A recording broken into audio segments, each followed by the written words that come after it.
Today, I got a different top 10 for you. We're going to take a look at guys that are eligible for the 2022 draft, but probably should return or could return.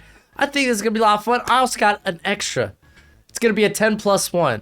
Beautiful. But what's crack-a-lackin'? It's your boy Broshmo, just in case you did not know. So go ahead, become a bro and subscribe. Leave that thumbs up if you enjoy the content. As always, let me know what you think in the comment section below. Let's go ahead. Let's get into this.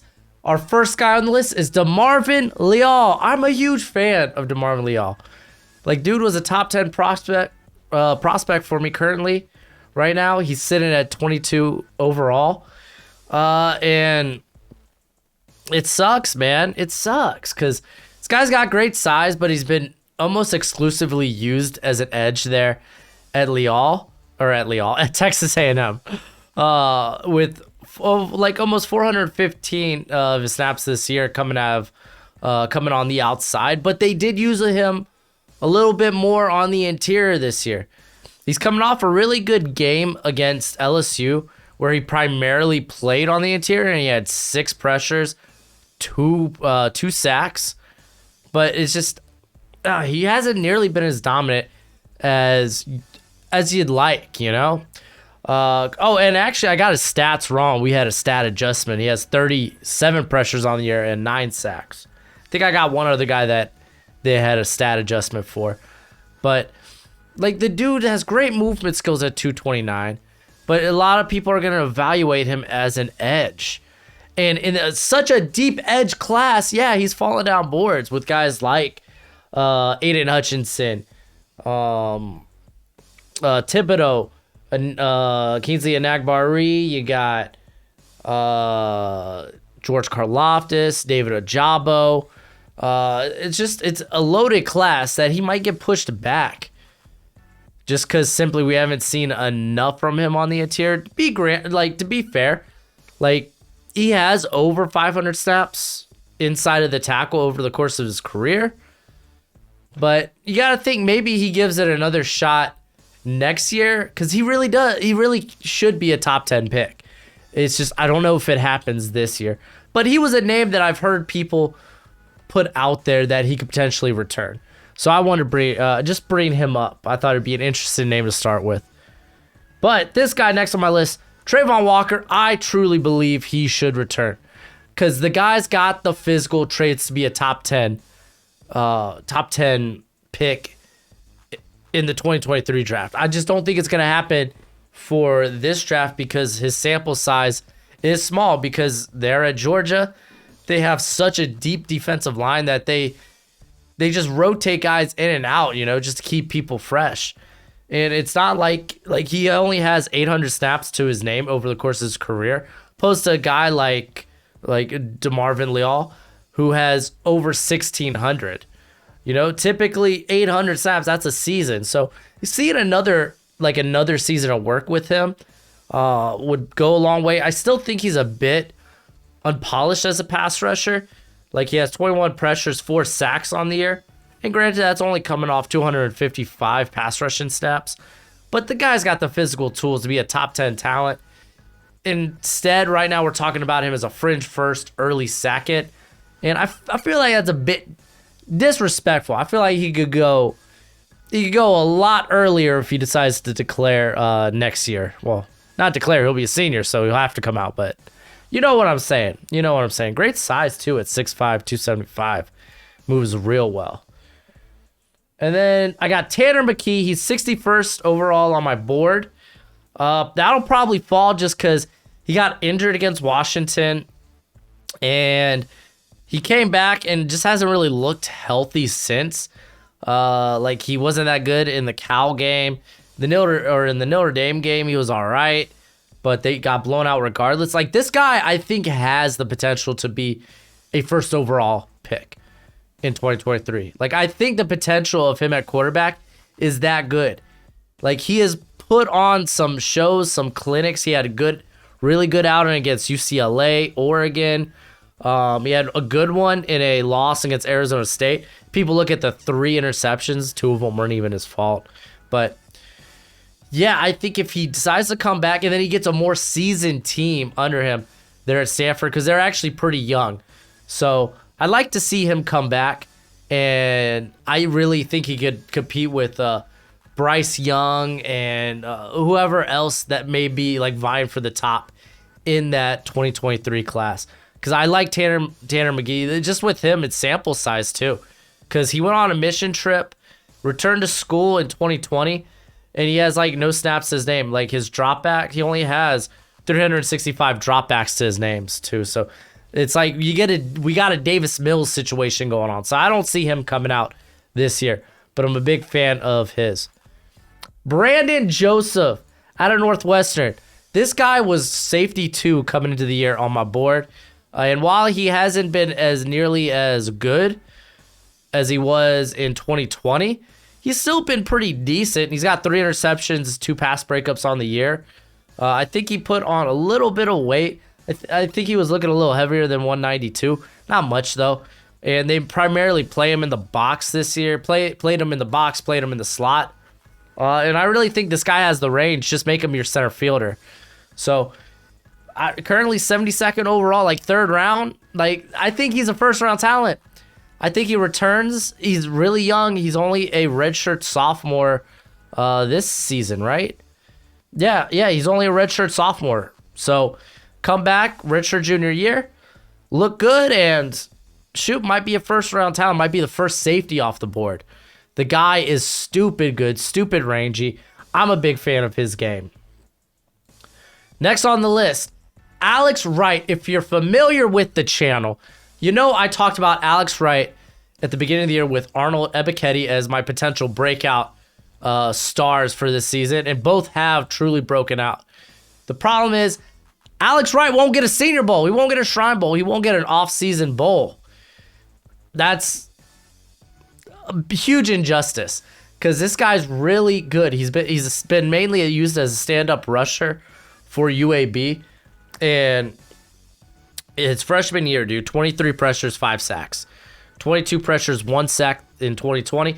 Keep in mind he was playing next to Jordan Smith both those years. And then this year, he's on his own. 48 pressures, 5 sacks. The dude put out a banger year. Like, I got him listed as an early day 3. He probably sneaks into my late day 2 conversation. But just not being able to have, like, an off-season bowl, I think will hurt him, man. Like, and to be fair, he doesn't really have a good outing against a Power 5 school. Like, against Miami, he had a pretty dominant performance against Miami in 2020, where he had 4 pressures on only 19 pass rush snaps. But Georgia this year, only 2 pressures, but granted that was on only 18 pass rushing snaps. But still, like, I don't know, man. I wouldn't mind if he transferred because this guy's size 6'7". He's up to 270. I think he could be better as a put a hand in your dirt type of pass rusher. He's explosive, man. So I really think he comes back just because I think he could elevate his his stock with an off-season bowl. And I'm pretty sure he's not eligible for one. Let me know in the comment section below if that changes, because there's a lot of things weird since we had the Rona year last year. A lot more people are eligible for things that I didn't think they were. So, and then next I got Kyran Slovas. Got a 5th round grade on him, and honestly, that might just keep going down. He's no longer the starter there for USC. It is Jackson Dart. But Lincoln Riley's in town. I think things change. I think, like, it's very well he could transfer. But now with Lincoln Riley, I think he's a good fit for Lincoln Riley's scheme, man. Maybe you choose to come back and compete with Dart, as long as Caleb Williams doesn't decide to transfer over to USC. Don't think that'll happen. But I think you stay put, you battle out with Dart. You're the seasoned vet. Maybe you get the nod over Dart, and then you're in a very quarterback-friendly system that has pushed out guys like Baker Mayfield, Jalen Hurts, Kyler Murray. So I'm not saying this makes him a first-round pick in 2023.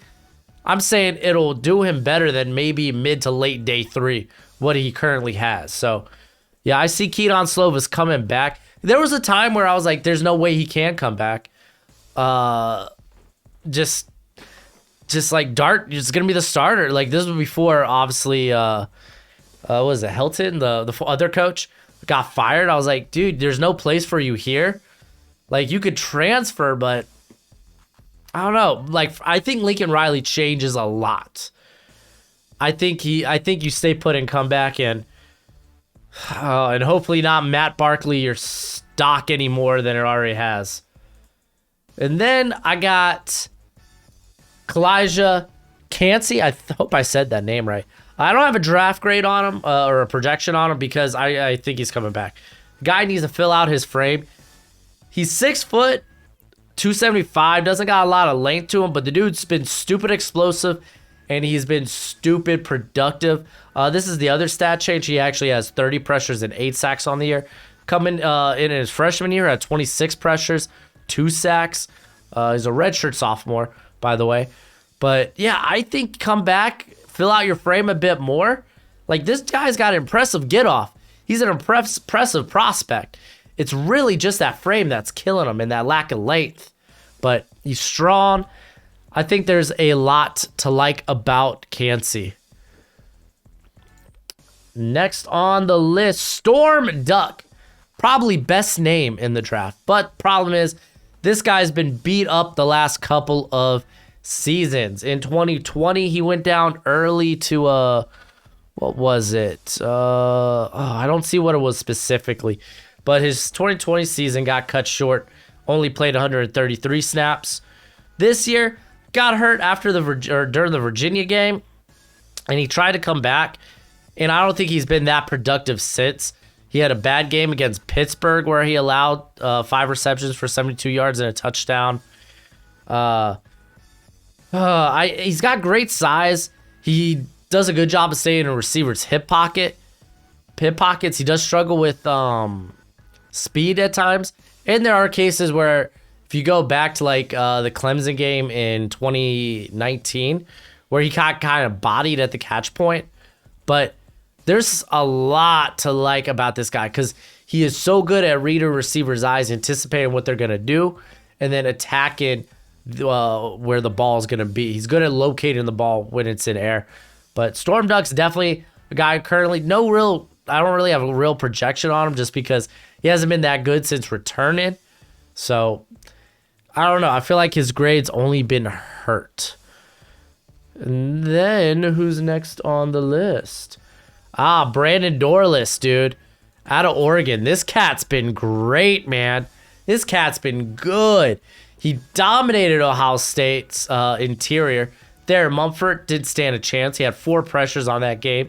He has 40 pressures for the year, 3 sacks. Oregon State had coming off a 6-pressure game. Even the year before in 2020, he had 22 pressures and 1 sack. He is very, I think he's pretty darn explosive.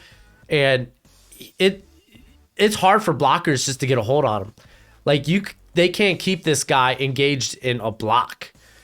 Like you're not gonna hold him. There, Mumford learned that. He learned that, and he's been a very impressive run defender as well. But I think he can maybe sniff the first round potentially in 2023 if he does choose to come back, and then obviously having the potential of off-season bowl would work wonders, but he's been wonderful. He's actually a prospect that I've really, really liked. And then at 10, Phil Jurkovec out of Boston College. He had the wrist injury, I believe, right? That what believed to end his season during the UMass game because he had a banger of a game against Colgate. Brush your teeth, kids. And then he actually ended up returning. He had kind of a quiet game against Virginia Tech where they snuck out the win, but I don't think he was that impressive. Georgia Tech, he looked a lot more impressive. 5 big-time throws, 2 touchdowns, got over 300 yards. And then he struggled against Florida State, struggled against Wake Forest. This guy's got good size, good mobility, good arm strength. I think he returns for another year, man. I really, really do, because I think he could be in that mix for to be a first-round quarterback in 2023. So I see him coming back Because, I mean, dude, he just hasn't been healthy. That's the thing. He just hasn't been healthy this year. All right, my +1 is no surprise. Spencer Rattler, we know he's coming back. He said he's going to transfer. But I want to talk about where will he transfer? Because that's what I'm interested in right now. I'm curious to know what y'all think. Currently, sounds like Arizona State's the favorite. So he's going to come back and maybe have to compete with Jaden Daniels. Maybe Jaden Daniels decides to declare. I don't think so. Jaden Daniels, wonderful mobile quarterback. The accuracy's been all over the place. But it sounds like Spencer Rattler, he wants to come home. There's a thing about guys wanting to come home to play, like when they transfer. But, I mean, let's look at other places. Maybe Notre Dame, but we don't know who the coach is there. Maybe he wants LSU? Brian Kelly? He made Ian Book a 4th rounder. I'm just saying. So there's maybe that. I mean, maybe, I don't think he goes to USC. I mean, maybe he wants to give Lincoln Riley's offense another shot. Maybe he could be a bit more disciplined in it. I don't know. Cincinnati, but like they might lose their coach, and they're losing a lot of talent to the NFL this year. So I think that squad is going to take a significant step down in 2022. So, yeah, I'm interested to hear what are other places that could get him. Maybe Ole Miss with Lane Kiffin, UCLA, Chip Kelly. They're losing. Was it Dorian Thompson-Robinson, DTR? So I mean, there's a lot of potential suitors out there. North Carolina. I mean, Sam Corral, or Sam Howell, he goes to the NFL. Maybe he comes in, gets a good repertoire with Josh Downs. Maybe, man, maybe, because that's a very simplistic offense for him to run there. It'll utilize his feet pretty well. I don't know. I think there's a lot of different places that would like Spencer Rattler. It'll be interesting to see where he goes. We talked about him coming down. You could even say U of A, Arizona, but let's be honest, Arizona, it's one of the worst Power 5 schools. No one wants to go to Arizona. I live in Tucson. I could tell you for a fact. But you let me know in the comment section below. That's it for the video. Go ahead, do that YouTube thing. And until next time, you be easy, my friends. Later.